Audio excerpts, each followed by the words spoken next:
Here's my new little bubbler. I'm going to poke black end. Oh, look at that.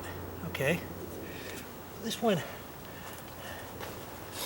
I was thinking I was going to put the black, poke the black end on the pipe.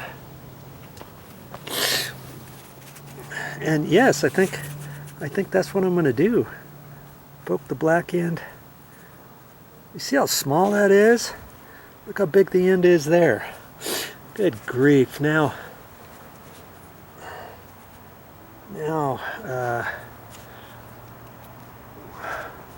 I think this part goes into the ground. And that last bubbler I had,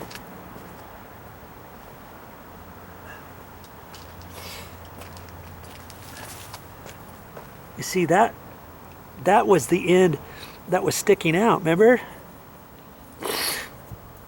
And this part was plugged in there. I think that might have been backwards.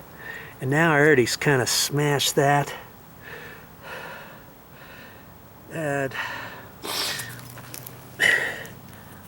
see, I think that's the side that has to be plugged into the water, because you saw how hard the water went in there.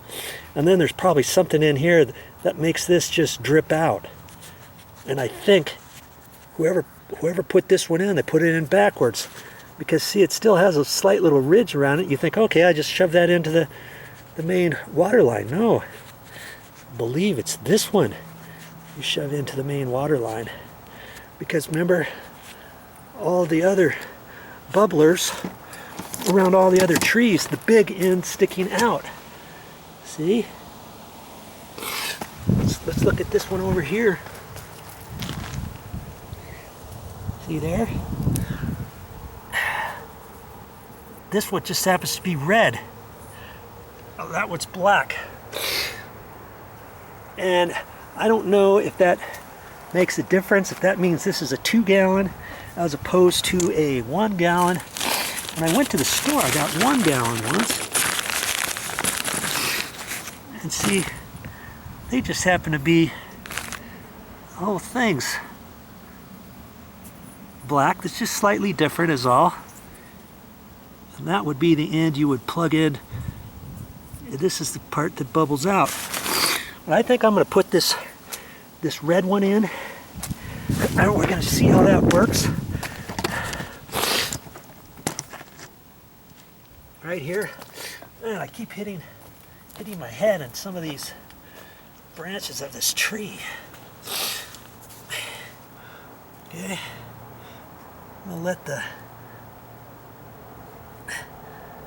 just grab it and twist it and twist it and twist it until it's all the way on, okay?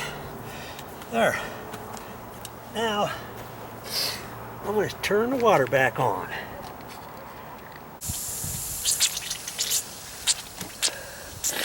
It's bubbling. And see, the more you play with your sprinklers and your drip irrigation, the more knowledgeable you're going to get. And lots of it is just trial and error, back and forth, back and forth. And I still have to mess with that one a little bit and check that, but I'm gonna let this go a little bit and see. Hey, that's looking good, huh? Look at that. And it's uphill over here, so I'm probably gonna rearrange this and let it stick over about like that. So it's coming uphill from there. And I think I've done it, VideoJoe.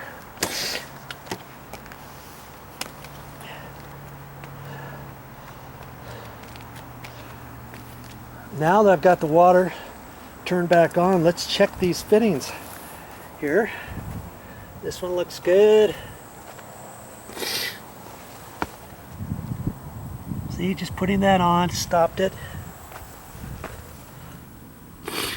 We've got a little moisture over there, but nothing to be concerned about. Here it looks like I got water there, but that's because this is dripping and the water's running down the tube down into there, so it's not like leaking there. Make sure you check everything properly. And I know the sprinklers, the drip is on. Okay, so I know I can go ahead and cover all this stuff back up. Okay, make sure I don't cover that up. These are valuable when you need them. Okay, you can buy them at the store, a 10-pack. And I think when I bought those, it came with this goodie. And that's so, if you want to add a line, let's say you want to add a line, you want to poke, you just poke this in. I'm not going to poke it in there because water's in here right now and I don't need it. But if I were wanting to add one to here, I would dig this down instead of poking it on the top. Let's say, especially if your pipe is only 2 or 3 inches below the ground, I would want to dig this to the side. If I'm coming out here, I would want to poke this in sideways. Now if this is 6 or 8 inches down, you got to dig way down. Then I could poke it in straight on the top, come up, and then still swing out, so I'm still 2 or 3 inches below the ground. You see what I mean? If this is up too high, I don't want to get it up almost ground level in case somebody steps on it and cracks it off, bends it off, or whatever. Okay, these are really nice little tools. You go to the store and you buy some stuff. Look at that. Lowe's. I got that stuff at Lowe's, not Home Depot. Usually I go to Home Depot for all my stuff. I think we just happened to be at Lowe's when we got this. Sorry, Home Depot, because I usually get everything at Home Depot. Okay, and there you go. Start fixing your own things. And see, this one is just barely coming out. I'm gonna work on that and I'll fix that one. I'll try to clean it out, kind of like I showed you before, and if that doesn't work, I'll put in a new bubbler. All right, I think that was it, but I'll cover all this stuff up, and I'm not sure if I checked this over here or not. I did another repair over here if you were watching that previous video. You'll have seen I had another little leak over here in the corner, and I went ahead and it was coming out of here, and I went ahead and pulled that little coupling out and put just a cap in there like that. And see, this is under pressure now. We've got that one fixed. I can clean all that stuff up, fix all that, and I'm good to go. Well, that's all I got for this time, but I'll be back with more videos. All right, I got a little bit more work to do before I can go in. Or this one here was plugged up, and I cut it off. I wanted to make sure that the actual little 1/4-inch pipe didn't have any dirt in it or a bug that had crawled out from here or something.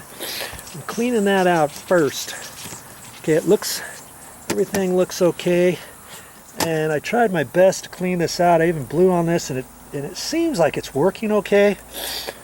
And I don't know if it's. I'm gonna try putting it on again, make a determination if it's even worthwhile to spend the time to try to clean these out. I don't know if you can clean them out. And when I went to the store, I got 1 gallon per hour little bubblers, and I think these are 2 gallon per hour. And it's like if you got trees about this size, something like that, I would say maybe 2 gallon per hour bubblers. But if you have just bushes, like if you got a little bush like this, 1 gallon per hour. Big tree like that, 2 gallons per hour. If you got any questions, you can talk to the nursery and a lumber yard at Home Depot or something like that, ask them, and if they say, that probably needs 3 gallons per hour, you could put a 2 and split off and put a 1. So you got 2 and 1. Or if it just says a 4, 2 and 2, put a 2 gallon per hour and 2 gallon per hour. Don't just guess if you don't want. You can go ahead and ask. Ask at your local hardware store, and they'll probably give you the answer that you need, because I've got 1 gallon per hour, and I think I might need to put 2 gallon per hour.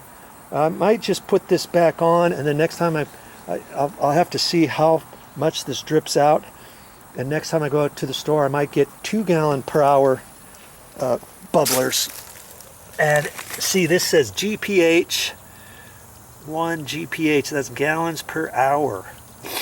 So I know this is 1 gallon per hour little bubblers, and those bubblers are pretty much like this one here, except I think these might be 2 gallon per hour.